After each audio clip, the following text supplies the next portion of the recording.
serai kita. Serai pun dia naik tu, lepas tu dia macam tak grow sangat lah. Allahu'alam. Tapi ni lah nak khabarkan tak menjadi. Pandan 1, 2, 3 tak jadi. Yang ni 27 hari bulan 7 hari tu kita buat. Yang kecil-kecil ni okey lah. Tapi yang besar ni tahu lah akar dia jadi macam tu guys. Dia tak semangat sangat. Kenapa lah? Sebab dia berdua, so dia berlawan. Uzai rasa macam tu lah. So yang ni Uzai tak ada sabar dah. Kita tanam je lah ya.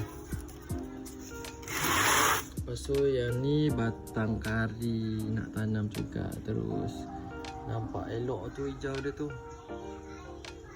Yang ni pula kunyit.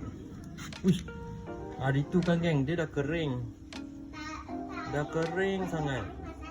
Lepas tu Uzai rendam je lah. Lepas tu jadi besar balik macam ni. Uish, aneh-aneh lah. Amazing, amazing. Lepas tu yang ni pula kita punya powder grow effect organic. So kita beli ni juga. So ada tunjuk cara-cara dia. So baju ni pun kita order brand ini. Okay, terbaik. Yang ni satu kawan lah.